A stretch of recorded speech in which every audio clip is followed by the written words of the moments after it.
mentioned how you had the #1 ranking last year, and right now I think you're sitting at #3, which is still pretty darn good. Is there motivation to get back there? Was that something that, like, does that mean anything to you? Or as long as you're happy with how you're playing in the moment, that's really the most important thing for you? Yeah, the most important thing is me being happy and just like trusting the process because I know that if I'm doing the right things that I've been working on, then like good things and success will come. And I've never really been one to really care about the rankings. Obviously, like I know ballpark, like tournaments and where I'm at and where Gabby's at and all that stuff. But I was really happy and proud of myself when I did get to #1. I mean, we want to be the #1 team together. And like a lot of that time that involves like someone being #1, but that's definitely not like at the forefront of my mind for Yeah, sure. that's fair. Yeah. They give you a cool trophy for that though, or what did you get? I did like that photo shoot thing with the trophy, and I think there's rumors that you like get like a little replica #1 trophy, which I think would be epic. I would love to get that trophy because that's pretty cool. So I hope that's true. Well, you haven't seen it yet. No. So I don't know, maybe it's just a rumor. Okay, well, we'll have to get on the WTA and find that, get to the bottom of that one, I guess. Yeah.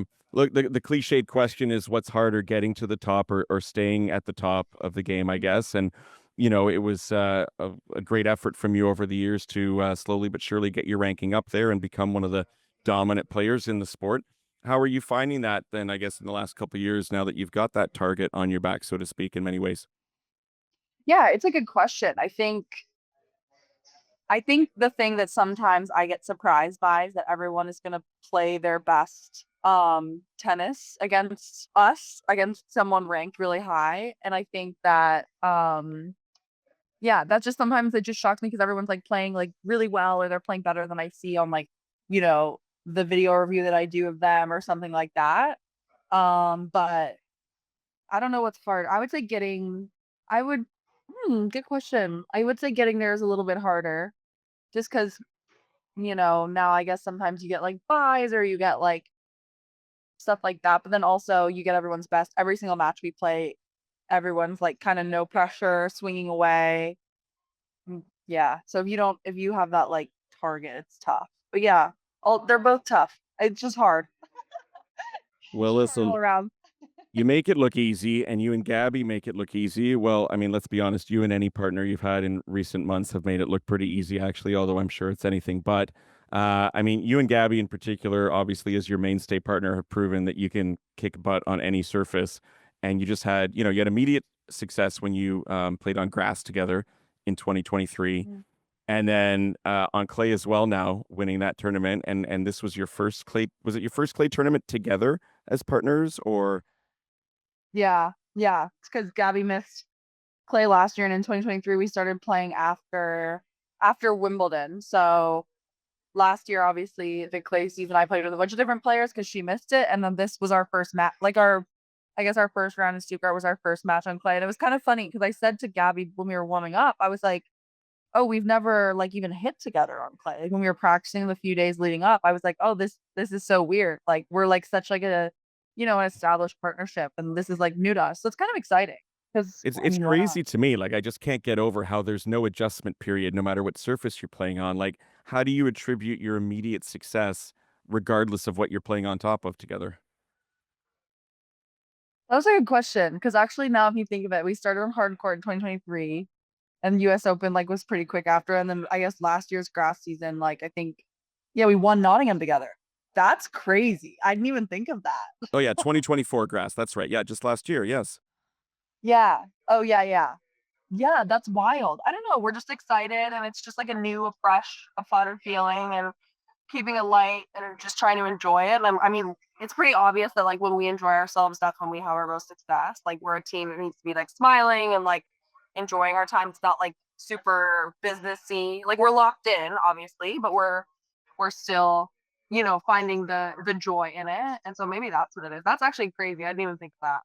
I mean, I don't know, I don't have all the stats at my fingertips here, but I just wonder how many partnerships have started, and each time they hit a surface, they have such incredibly, like, instant, Yeah, you know that is interesting. I never even thought of that. I'm definitely gonna tell Gabby that tomorrow and see if she realized that. I bet you know what it is. It's kind of funny. So you win in Stuttgart, and I'm curious because I think the singles winner ended up driving away in a brand new Porsche. Do you and Gabby also get a new vehicle from this? No, unfortunately not. That's just for the singles players. They gave us a really nice watch, so that was our gift. Okay. So we Yeah. got a lobby for that number one trophy to come your way, and we got a lobby for a Porsche as well now. Yeah, the Porsche number one, then the trophy. Okay. Okay. Hey, your audio just kicked back in. That's great. Oh, good. Um, okay, so tell me, have you got a favorite and least favorite surface then, or does it not matter because you're winning on all of them these days? I would still my coach will kill me if he hears this, but I would still say clay is my least favorite. Um, I don't know. Hard and grass are like the same for me. I just like them both. I Okay. feel comfortable on them no matter like how long. I feel like hard and grass, like I can play on them. Immediately I feel comfortable. Clay takes me a little bit to get going. A week or something before I feel like comfortable on the surface, like sliding around. Yeah, well, I'm jealous. It takes me forever to get comfortable on any surface. So, sounds like you've got it figured out properly.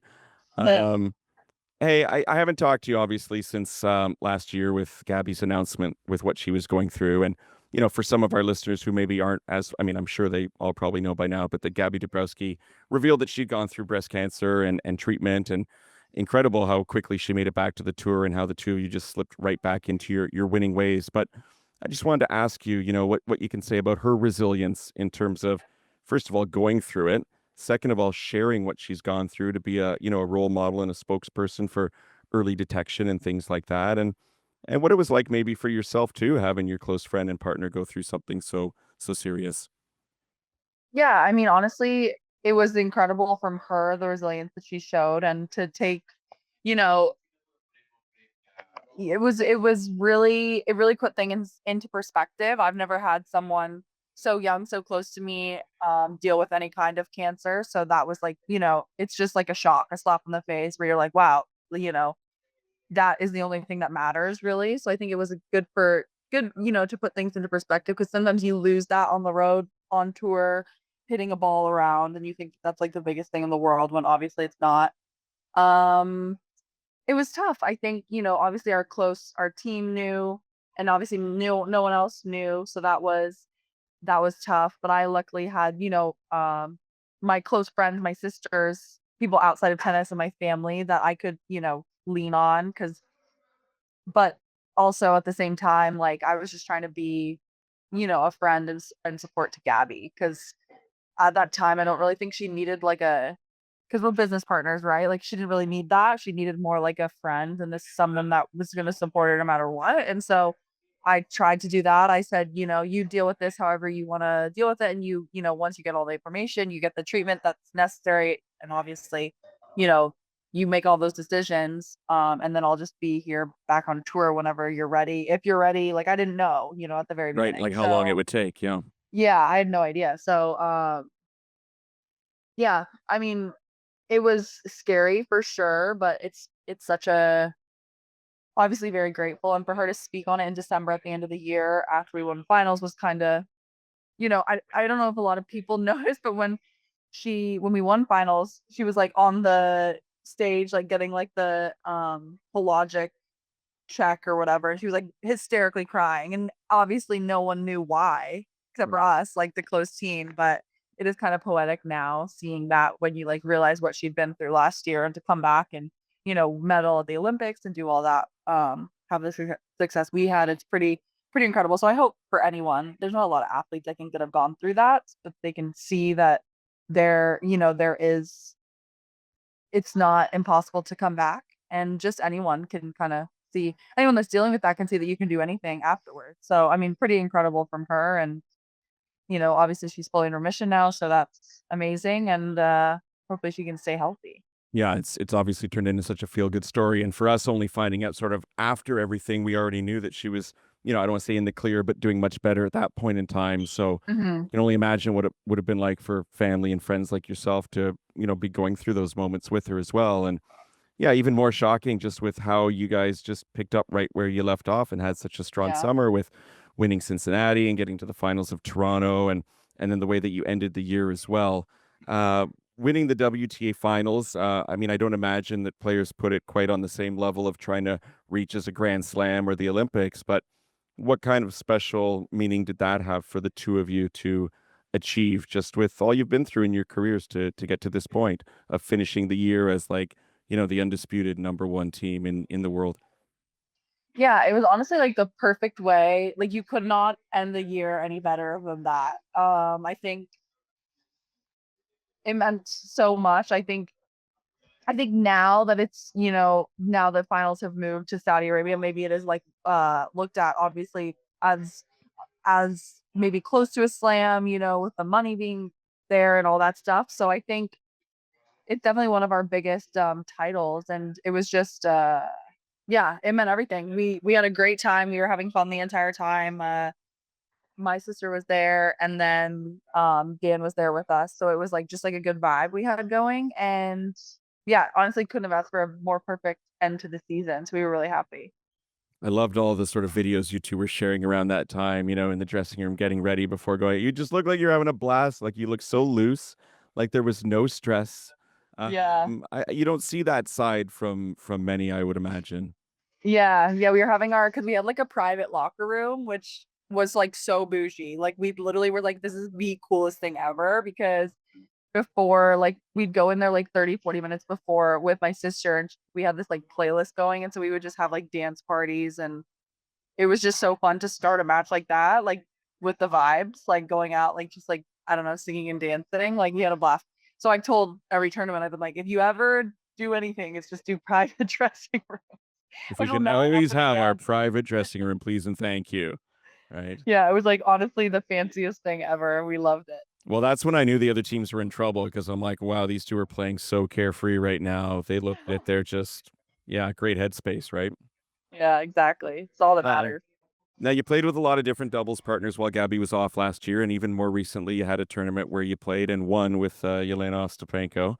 Um, what is the trick to jiving so quickly with new partners for you? Because I would imagine for many people, there's a sort of an adjustment period where you're getting to know each other as on court partners, and you seem to just be able to roll with it and continue the success that you've had over the last couple of years. Yeah, I think the first thing is obviously I to make yourself like a really successful doubles player, I think that you should be able to play with almost anybody. Just like on the court, like you can kind of maneuver the ball and like play different styles depending on your partner's style. So I think that's like the first thing that I try to do. Like I've tried to work really hard over the last couple years to be, good on the court with anyone. Um, and then I think, we all have our superpowers as doubles partners, I think. And I think probably one of mine is just making people laugh and making them comfortable in the court. Um, Obviously, if there's like a lot of people are like really serious when they're on the court. So I don't know if I've ever played with someone that's like a really serious person and doesn't like smiling, I feel like we probably wouldn't work out. But most people like to, enjoy and like laugh and have jokes and stuff. So I just try to keep it light. Obviously, there's times where I'm stressed. Like I'm definitely not like, I like to think I'm carefree sometimes as much as I can, but not all the time. But yeah, I think just trying to keep it fun and make people enjoy it. And I think most people play their best when they are like that. So maybe that. Well said. Well said. Is there now look, we want to see you with Gabby week in and week out, obviously, as Canadian tennis fans, and that would be ideal. But when you do have to play with other partners, is there anyone out there that you haven't teamed up with yet that you'd like to sort of try for the first time and see how your two styles or personalities kind of mesh together as doubles partners? Oh wow, good question. I wonder. I think maybe you know what? Before, like I feel like Octopanko and I had played against each other so many times that it was always really tough to play her. I felt like her game, obviously she's like amazing at tennis, and I feel like I always felt like our games would match up well. Um Obviously, I just played with her, but that would have probably been my answer before, just because I was like, oh, we'd played against each other. I feel like so many times, and always in like really big moments, like semis of slams, or like I don't know, finals or something like that, or like in finals against each other. So we'd always like got up against each other at big events. So I was always like, oh, okay, it's nice to be on the same side of the court. So maybe I don't know. I can't think of another person right now. Uh, That's a hard question. that's not really answering my question when you pick the person you just played with 2 weeks ago. I know.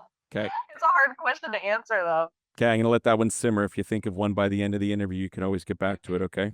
Hey, since we last saw you, and I guess really recently, I'm gonna say happy belated birthday. You just celebrated, I won't reveal the number, but it was Thank you. a milestone birthday, let's just say. So, did you take that in Yeah. stride? How are you feeling about that? Yeah, I'm feeling good. I'll tell the listeners that I turned 30. Everyone's telling me that 30s are like the best decade. I don't know if they're telling me that because they feel bad for me like getting out of my 20s. It's like a pity thing, but I'm gonna go with that and like hope that that's true.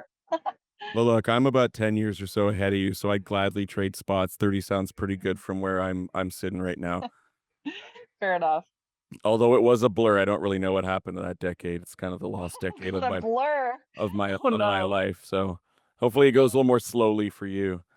With all the accomplishments you've had the last couple of years, and I have to say we're just super happy for you, both myself and Ben Lewis, my co-host, who couldn't be here today, and obviously all Canadian tennis fans who know that you're as much Canadian as anyone else in our minds. Um, what's still on your list that you'd like to check off? In terms of, I don't know, is it individual tournaments? Is it some sort of like bigger picture item that you'd still like to accomplish over the next few years? Well, first off, thank you. That's really kind. I appreciate it. I think, you know, Gabby and I always say we want to be multiple Grand Slam winners, and I definitely feel like that is a personal goal of mine as well. So that's definitely something. Um, hmm. And I mean, obviously we lost in the finals of Wimbledon last year, but winning Wimbledon would be a dream. So that's probably like the two things that I would like to accomplish. And yeah, just like you said, like staying at the top for like an extended period of time, like that's not easy. That in itself is a goal that I have for myself for the next, I don't know, couple years, few years, let's see. But yeah, that's I guess also I would love to medal at the Olympics. That's something that I've never done. Okay. So Hey, yeah, only that's a big goal. only 3.5 more years to go for that one, right? I Oh. know. So yeah, those are Well, probably it. hey, look, you've shown such incredible consistency, both yourself individually as a doubles player, if that term makes sense, and also with your usual partner. You and Gabby are awesome, and we're very happy for you. So, continued success. Looking forward to seeing what you have in store for us for the rest of your least favorite surface time here on clay. And yeah, say hi to Gabby for us, and thanks for coming back on. Thank you so much. I appreciate it. You've been listening to Match Point Canada. We will talk to you next time. Thank you guys so much for watching us at Matchpoint Canada. If you like our work, follow along, hit the subscribe button below.